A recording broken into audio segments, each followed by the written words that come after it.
Morning, sunshine. It is Monday, November 18th. I'm your host, Amy Butch on Siegfried, and we are talking through everything happening in the week before Thanksgiving because there's always a ton happening in the world of sports. And we have it all covered for you. So you can join the small talk, whether that's on an airplane on your way home for the holidays, whatever that might be, we've got you covered. So let's start by diving in. Of course, I think this was the fight heard around the world. The Tyson Jake Paul fight that happened on Netflix had incredible viewer numbers. It was marred by buffering issues, which really made a lot of people not so happy. But they saw 27-year-old YouTuber turned boxer Jake Paul beat veteran boxer Mike Tyson, who happens to be 58 years old, on Friday night. The main event peaked at 65 million concurrent streams. Now, keep in mind, the biggest pay-per-view fight of all time is regarded as Floyd Mayweather versus Manny Pacquiao in 2015, which had 4.6 million pay-per-view units sold for that bout. Quite the difference, but also the price point was obviously quite different. A Netflix subscription is cheaper than a pay-per-view, but still huge numbers there. Now, if you watch this fight, you may have watched the co-main event, which was a rematch between Amanda Serrano and Katie Taylor, which was a phenomenal fight. There were 50 million households streaming that event, which means it could become the most watched women's basketball fight of all time. Moving on to college football. Now, the entire Colorado crowd wished Superfan Miss Peggy a happy birthday. Miss Peggy has been attending Colorado Buffaloes games since 1966. She's been a season ticket holder that long, and the whole crowd erupted into happy birthday for her when she turned 100 this last week.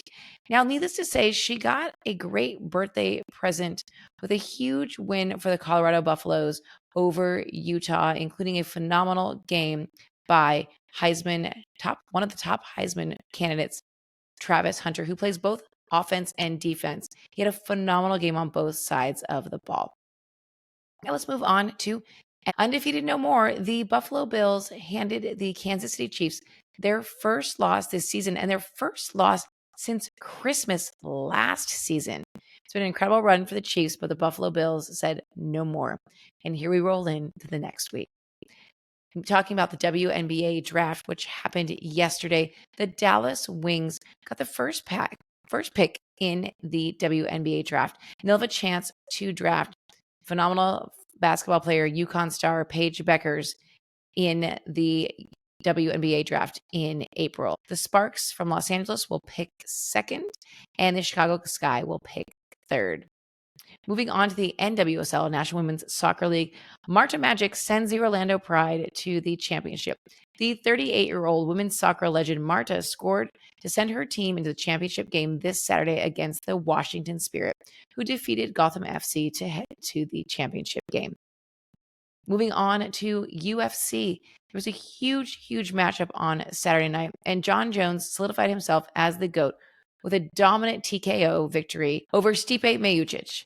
But that also reminded us a bit of what of a bizarre world we live in at this point. Jones did a Trump dance afterwards, and then he gave his belt right there to Donald Trump. And last but certainly not least, this week starts the Davis Cup, which is a tennis tournament. It's Rafael Nadal's last tournament before his retirement.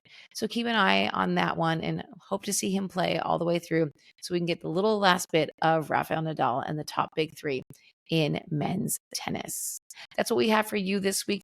Tune in as we have our Wednesday Wisdom podcast. We're talking all about athletes who give back. It's the season for giving back. And let's talk about some of your favorites who are giving back in a big way. Keep with us on social. And of course, follow us at lastnightsgame.com. Have a great week ahead.